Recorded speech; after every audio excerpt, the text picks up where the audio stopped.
Dinner diplomacy पर अब राव इंद्रजीत सिंह ने सवाल खड़े किए हैं और सफाई दी। उन्होंने कहा कि डिनर को क्यों मुद्दा बनाया जा रहा है। विरोधियों पर केंद्रीय राज्य मंत्री ने निशाना साधा और कहा कि षड्यंत्र करने वाले जितने भी हैं वो वाकिफ है। उन्होंने बताया कि बेटी आलती राव ने नए घर में शिफ्ट किया था, इसीलिए उन्होंने इलाके के लोग, क्षेत्र के लोग जो हैं वो डिनर पर बुलाए थे। इसे मुद्दा बनाकर क्यों उछाला जा रहा है, इन सब के पीछे कौन है, सभी वाकिफ है। केंद्रीय राज्य मंत्री राव इंद्रजीत सिंह की डिनर डिप्लोमेसी पर खूब बयानबाजी हुई। डिनर डिप्लोमेसी पर बीजेपी नेताओं से सवाल किए गए।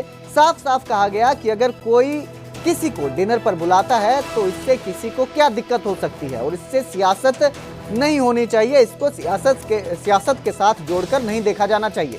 अब डिनर डिप्लोमेसी पर राव इंद्रजीत सिंह का बयान आया है और उन्होंने साफ किया है कि उनकी बेटी के घर पर उन्होंने शिफ्ट किया था, बेटी ने, तो उन्होंने पार्टी रखी थी, डिनर रखा था, क्षेत्र के लोगों को इस पे इनवाइट किया था। इसमें क्या आपत्ति है, ये उन्होंने बताया कि ऐसे ही से मुद्दा बनाया जा रहा है।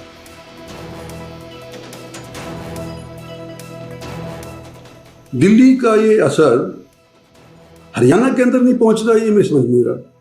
कोई बीजेपी वाले ने, किसी ने ये नहीं कहा कि क्यों किया है। मेरे पास 2-3 मंत्रियों के, 2-3 एमएलए के फोन आए, यदि हमारा नाम उछल रहा है कि हमसे पूछा गया कि भाई क्यों तुम खाने पे चले गए, क्योंकि हमारे से तो किसी ने पूछा ही नहीं है। अखबारबाजी कैसे हो रही है, वीडियोग्राफी कैसे हो रही है, ये यूट्यूब में वाले कैसे कह रहे हैं।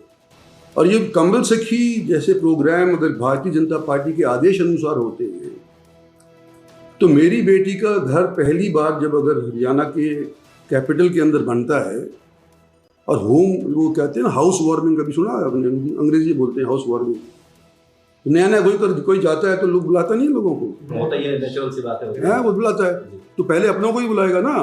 तो हमारे यहाँ के लोग, ये दक्षिणी हरियाणा के जितने भी लोग हैं ये सारे हमारे साथ जुड़े हुए हैं। इनके एमएलए हमारे साथ जुड़े हुए, इनके जनसभा वाले हमारे साथ, जनता वाले समाज जुड़े, तो उनको एमएलए को बुलाया कि मेरी बेटी का भी यहाँ पे घर हो गया है, अगर तुमने एमएलए हॉस्टल में नहीं खाना हो, कोई दिक्कत हो, तुम यहाँ पर आकर के खा लिया करो, पानी पी लिया करो, हुक्का पी लिया करो, ये घर है तुम्हारा, इस तौर के ऊपर बुलाए वो। और उसके बाद इस तरह की बयानबाजी जो यूट्यूब में हुई है, अनर्गल बातें, बकवासबाजी, कुछ नहीं हुआ। और भारतीय जनता पार्टी की तरफ से ये आदेश है कि भाई तुम आपस के अंदर कुनबे को बढ़ाओ, भाईचारा रखो। और हम तो ये चाहते हैं, मैं तो पहले से करता आया हूँ, ये दिल्ली में भी करता आया हूँ, और अब मेरी बेटी को घर मिल गया तो वहाँ पर भी करने लग जाऊँगा। ठीक, यहाँ भी करता हूँ, अगर यहाँ पे करता हूँ तो यहाँ बुला लेता हूँ लोगों को, दिल्ली होता हूँ तो दिल्ली बुला लेता हूँ। और मेरे मिलने का एक दिन फिक्स है, पिछले जब से मैं बनाऊँ 4 में बना था कांग्रेस की तरफ से, 4 से लेकर के आज तक सोमवार का दिन मेरा फिक्स्ड है। कोई मेरे को मिलने आना चाहता हो तो सोमवार के दिन यहाँ होता हूँ तो यहाँ मिलेगा, अगर दिल्ली होऊंगा तो दिल्ली मिलेगा, अगर मैं यहाँ पे नहीं हूँ तो फिर मिलने का वो पूछ लेते हैं कि है नहीं यहाँ।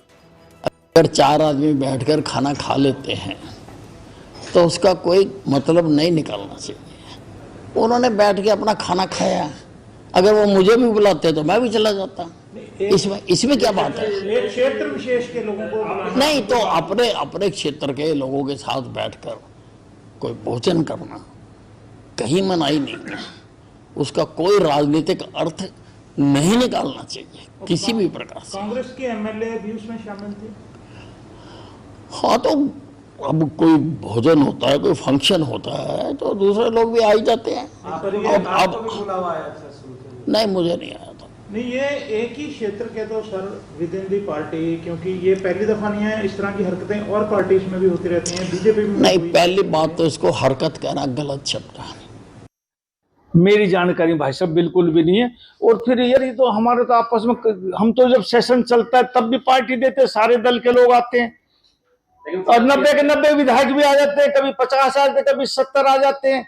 और केंद्रीय मंत्री हमारे मेंबर पार्लियामेंट हैं और उनकी बेटी मिनिस्टर है, तो मैं भी दे दूंगा, मेरी भी आज हो रखा है वो। तो ये कोई राजनीतिक मुद्दा क्या है? राजनीतिक गलियारों में तरह तरह की चर्चाएं हो रही है इस डिनर को लेकर। रेवाड़ी का मैसेज दिया गया है, क्योंकि एक रैली हुई रेवाड़ी में, उसके बाद ये डिनर पार्टी, ये तो सब अखबार वाले, टीवी वाले लगाते रहते। मेरे हिसाब से कोई राजनीतिक मुद्दा ही है नहीं। सर मेयर को भी होता है ना भाई, नहीं आया। हाँ, नहीं। तो उधर सोनीपत NH44 पर ट्रक से स्कॉर्पियो टकरा गई। स्कॉर्पियो के टक्कर के बाद इसमें भीषण आग लग गई। हादसे में 3 युवकों की दर्दनाक मौत हो गई। जिंदगी और मौत से जूझ रहा एक युवक है जिसका अस्पताल में इलाज चल रहा है। मृतकों में बागपत के सिलसली और बिनौली के युवक शामिल हैं। देर रात सेक्टर 7 के फ्लाईओवर पर यह हादसा हुआ। ये युवक जो है खाना खाकर लौट रहे थे, उसी वक्त इनकी गाड़ी की ट्रक से टक्कर हो गई। आपको बता दें कि मुरथल में पराठे खाने ये चारों दोस्त आए थे, जिसके बाद जो है ये हादसे का शिकार हुए, जिसमें 3 की मौत हो गई, जबकि चौथा जो दोस्त है वो जिंदगी और मौत से जूझ रहा है। अस्पताल में उसका इलाज चल रहा है। फिलहाल पुलिस ने पूरे मामले की जांच शुरू कर दी है। ये 4 लोग थे जो खाना खाने के लिए यहाँ मुरथल ढाबे पर आए हुए थे। ये लोग 11 बजे के करीब कल रात खाना खाकर वापस जा रहे थे, तो रास्ते में इनकी गाड़ी का एक्सीडेंट हो गया, जिसमें से 3 लड़के गुजर गए और एक लड़का जो विशाल पुत्र जजवेंद्र है वो गंभीर रूप से घायल है, वो हॉस्पिटलाइज है। कौन सी गाड़ी थी सर? ये स्कॉर्पियो N गाड़ी थी। और मौत किस किस की हुई थी?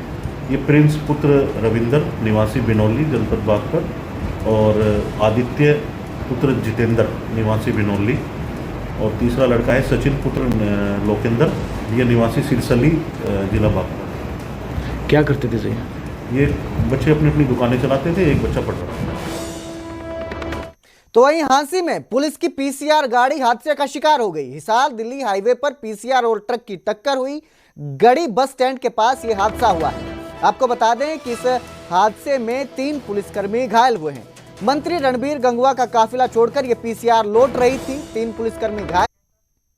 और अब इस वक्त की बड़ी खबर आपको दे रहे हैं। गुरुग्राम, सोनीपत, फरीदाबाद में भी ईंधन नहीं मिलेगा। 10 से 15 साल पुराने वाहन बैन होंगे और इनको तेल नहीं मिलेगा। यानी आप पेट्रोल पंप पर जाते हैं तो 10 से 15 साल पुराने वाहनों को डीजल नहीं मिलेगा।